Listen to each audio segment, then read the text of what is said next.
Okay, so how can we count efficiently? This is a question I made myself with some friends a few years ago. First, we were thinking more how could we count with our hands? So, well, if you have a hand, you can count up to 5, or maybe less sometimes, or maybe more, but normally up to 5, or 10 with 2 hands. But anyway, if you count with your 2 hands up to 10, that's not really a big number. So, how could we improve this?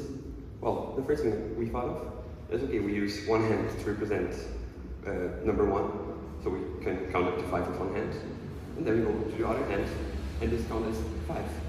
With this, we can count up to 30, which, well, is bigger, but not that much. Okay, let's first understand since when and why do we count. This is the first evidence of human counting something. It's called a Shango bone. It's just a bone with some little markings, but they used to count something. We are not sure yet what they counted, but they counted something. A more advanced form is the cuneiform.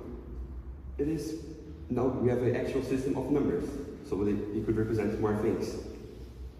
This is around 2700 before Christ, but this is still not really efficient, because they were only using it to count agricultural things, to know how many cattle they had, or other stuff. But how does our counting system work? Well, here we have a number, a big number. Nowadays, the system we use have a system of units, tenths, and hundreds. So for example, in this number, the unit is 4. So we use the system of tenths. So 10 to the power of 0 is equal 1, and 1 times 4 represents a unit. Then we have 10 to the power of 1, which is 10. 10 times 3, it represents a tenth. And go to the hundreds, and well, we have the whole number with power of tenths. This is how we count nowadays, a sequence of 10 to the power of something.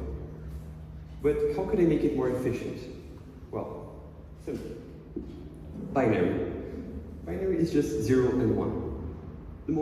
Just 2 numbers. Actually, not even a number. 0 and 1 represents yes and no. So, but with binary, you use powers of 2 instead of powers of 7. But how is it more efficient? If I can only have 2, 4, or 6, or 8, or 16, well, it's not only about the powers of 2, it's about adding them up. Here we have 1, 2 to the power of 0. So the 1 represents yes, so 2 to the power of 0 is yes, 1. If I take more ones, I can have 33, or 64. Or, well, if everything is yes, you can, with 10 fingers, count up to 1023. So this is way more efficient to count with our fingers, but why do I want to count up to 1023 with my fingers? Well, you don't want to actually, but it's quite interesting to know that you could, with simply using the powers of 2 by putting your finger up or down, with yes or no. So, but, okay, now I can represent numbers up to 1023 with my fingers. But well, binary is not only used to count. Everything in technology nowadays uses binary. For example, Pitfall. It's an old game nowadays. Sorry to call people that play this game old, but it is old. And well, it was made for Atari. And you could store up to 4 kilobytes of information in an Atari game, which nowadays is nothing, because one picture you take with your phone is around 5 megabytes, and 1 megabyte is 1,000 kilobytes, so it's way more information just in a single picture you take with your phone than, well, this is only 4 kilobytes, way less. So how could you make a game with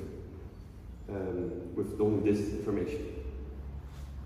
Before Pitfall, the record for most screens in a single game was for Adventure.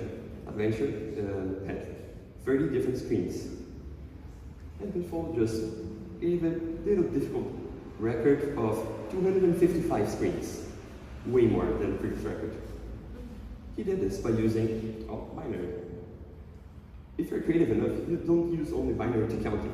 You could take the numbers being represented in binary and use these combinations of zeros and 1 to create the whole game. So normally numbers are stored in a computer with 8 digits, not 10, of zeros and ones. So we can go up to 255.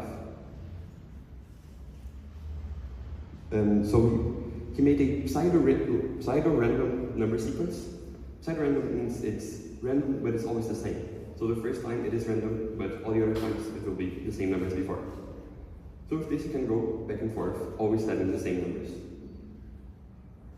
So he took the binary code for all those numbers he created, and he analyzed the whole sequence of zeros and ones. The first 2 numbers represent the scenario, the upcoming 3, the enemies, and the next 3, the treasure that would be in the scenario. This is done by, well, we have 4 different combinations for the scenario. 0, 0, 1, 0, 0, 1, and 1, 1. So he only needed to create 4 different scenarios, and which one would be choose is defined by the number. The same for the enemies. He only needed to make around 9 different enemies and represent them in the binary. But, well, okay, now I can make a video game, but I don't like programming, so now what? Well, if you're creative enough, you can use binary for almost anything, not only for counting or having a random sequence of 0 and 1. You can take this binary and make up to everything. As I said before, all technology uses binary. This microphone, no, actually not this one, but a Bluetooth microphone, uses binary to communicate with the microphone itself and the music box. It does so by representing sound waves and many other things with zeros and ones. So counting with binary is not only about the number itself, but also of everything I can do with all the zeros and ones that are being represented as a single number. So okay, in conclusion, what can we say about counting efficiently? Well, you probably will never think about it, because you don't think about how I'm transmitting Bluetooth. You only accept it. But it's quite interesting to know how, if you're creative enough, you can use just a sequence of numbers to make anything possible.